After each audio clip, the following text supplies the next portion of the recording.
Fernando sa gasoline station, ha? Pasensya ka na, Fedra, pero nahihirapan akong paniwalaan yung sinasabi mo eh. Kung masamang tao si Rosalinda, sa tingin ko walang tao magkakagusto sa kanya. Sigurado na talaga ako. Siya lang ang Prince Charming na nababasa ko sa mga libro. Hindi tama to. Gusto ko si Rosalinda. Ibigay mo ito kay Rosalinda. Gusto kong isuot ito ng anak ko para kahit man lang ito mayakap ng singsing na ito. Ang kapirasong init at naman ng anak ko. Ubarin mo yan. Ako pa lang mo ako, ha? Lahat na lang ng bagay na gusto ko nasa'yo, ha? Masakit! Sasakal ka sa akin mo lang iya, ha? Ha? Tama!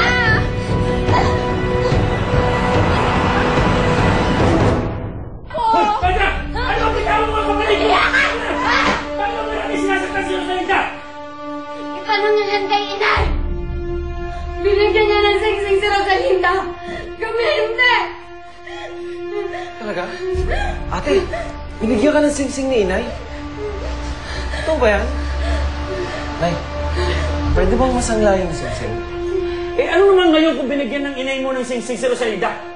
Dapat lang yun! Dahil sa inyong tatlo magkakapatid na Beto, si Rosalinda lang nakakatulong sa amin ang inay niyo! Huwag na lang kayo si Rosalinda! Lahat na lang kayo gusto niyo yung babaeng yan! Kasi siya yung mabait, siya yung nakakatulong, siya yung maganda yung boses. Kaya mahal niyo siya? Ha? Siya yung mahal niyo? Sukok-suka na ako sa'yo! Ha? Sana hindi ka talaga ikabalan! Susobra ka na! Susobra ka na! Susobra ito anak mo eh! Masyado nakasarili! Kaya yung makasarili! Kaya si Rosalinda lang yung mahal niyo! Kaya huwag kayong magalit sa akin kung mabigat ang dapat ng bahay niyan! Dahil gusto mamahalin niyo rin ako! Pedra! Pedra, bumalik ka dito!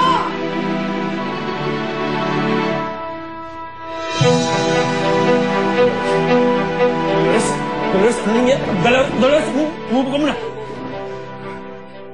Ano ba kayo? Nagtatampo ba kayo sa akin? Dapat ganito na kayo kahaba ah. Lagi ko naman kayo dinidiligan. Ako naman kayo. Para pa kayo nakakalbo. O basta, gugupitin ko lang kung nasa gilid din yung mga pingdahon. Magtatampo ha. Sumagot ka. Ano? Julio, Ma'am. mahal mo ba yung trabaho mo? Opo naman, ma'am. Kung mahal mo yung trabaho mo at ayaw mong masasante dito, dahil para kang isang baliw na nakikipag-usap sa mga halaman ko, susundin mo ang iuutos ko sa'yo. Bakit po, ma'am? Ano ba yung iuutos ninyo?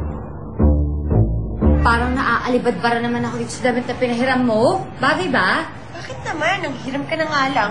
Nanlait ka pa. Okay ba? Ang ganda kaya. Bagay kaya sa'yo. Salamat.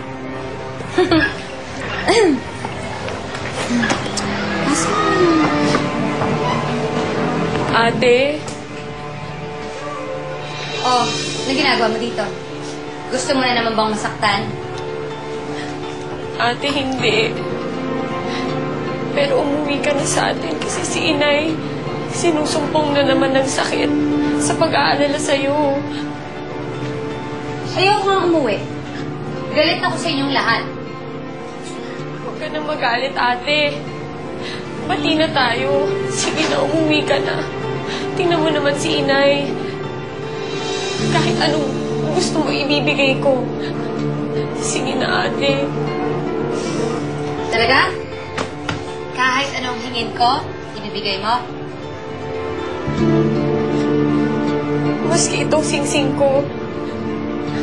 Kahit magtapos sa akin si Inay, kung gusto mo ito na lang, umuwi ka lang, ate. Ayoko nga ng singsing na yan. Ang pangit-pangit niyan, no? Tumigil ka nga dyan. Isa lang ang gusto ko. At kapag ginawa mo yun, uuwi ako. Anong gusto mo, ate? Gusto ko, iwasan mo si Fernando, Sen. Ayokong malalaman na nagkikita o nagkakamanggutin kayong dalawa. Pag ginawa mo yun, uuwi ako. Promise.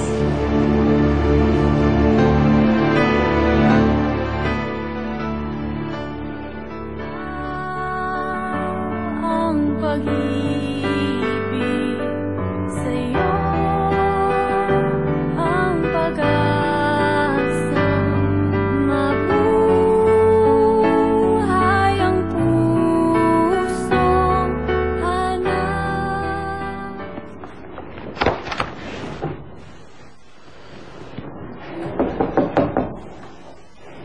Yes? Fernando Jose, buti naabutan kita. May hearing nga palang isang case na hawak ko. Baka gusto mo sumama para matutunan mo ang litigation process. Honestly, Tito, gustong-gusto ko sumama. Pero hindi lang ako pwede ngayon. May importante ako kailangan asikasuhin ngayon. Ang mas importante ba sa trabaho? More important than anything, Tito. I'll go ahead. Bakit mo sa akin pinapaiwasan si Fernando Jose, ate? Ano problema mo sa kanya? Mayaman siya. Mahirap ka, hindi kayo bagay. At saka, feeling ko paglalaroan ka lamang kaya... Rosalinda, habang maaga pa, lumayo ka na sa kanya. Pero hindi naman siya ganun, ate. Kahit kakakilala ko pa lang sa kanya, alam kong mabuting lalaki siya. Akala ko ba kahit anong hilingin ko, ibibigay mo? Ngayon mamili ka. Hahayaan mo ba na lalong lumala ang sakit ni Inay o iiwas ka kay Fernando Jose? Malis ka na nga! Kahit anong gawin mo, hindi ako uwi.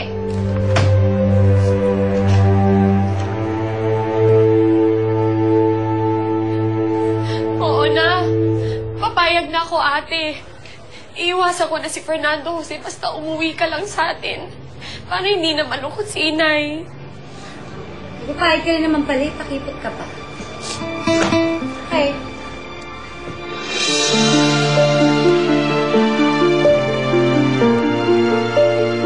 Ito na ang gabi ng revelasyon Sila ang mga magulang ni Karen. Ano ko ba kayo ulit ng Ay, niloko ka lang ng babaeng yan. ng konfrontasyon Pa si lalaki na ha? Siselos ka ba? Ako? Nagsiselos? at ang gabi ng paghihiganti. Nagsilbi ako at nagpa... Dali na kita sa doktor. Buti pa nga, Itay. Kagabi pa yan eh. Mula na umalis si Ate Pedra, nilagdat na sa Inay. Tapos, di na rin tumigil yung pagkirot ng dibdib niya. Huwag niyo nga akong dalhin sa doktor. Gastos lang yun eh. Mabuti pa, Javier. Hanapin mo yung anak natin. Balik ko si Fedra dito. Dolores, hindi ko pwedeng gawin yun. Hindi ko pwedeng amuwi ng anak natin na kagawa ng mali. Dahil kapag ginawa ko yun, lalaki lang ang ulo nun. May katuwiran naman kasi magtampo sa akin si Fedra eh. Kung alam ko nga lang na pagbumula ng gulo ang singsing na yun, hindi ko na sana binigay kay Rosalinda. Oo nga, Inay. Nag-away tuloy sila. Dolores, saan ba kasi galing yung singsing na yun? Imposible namang binili mo dahil wala ka namang pambili. Saan ba talaga galing yun? Huwag mo nang tanongin yun, Javier. Javier, hanapin mo si Fedra. Hanapin mo ang panganay natin. Hindi na po kailangan, Inay. Fedra! Oh! Dito na po ako. Huwag ka nang aalis, ha?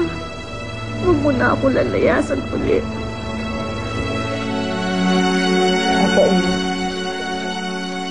So it's true, tita. May iba ngang babae si Fernando Jose. Huwag ka munang malungkot, Iha. Duda pa lang naman yun sa akin. Kaya nga gusto ko malaman kung ano yung totoo. So paano niyo po malalaman kung naglilihim ba o nagsisinungaling si Fernando Jose? Dahil may anghel ako na makakapagsabi sa akin kung anong ginagawa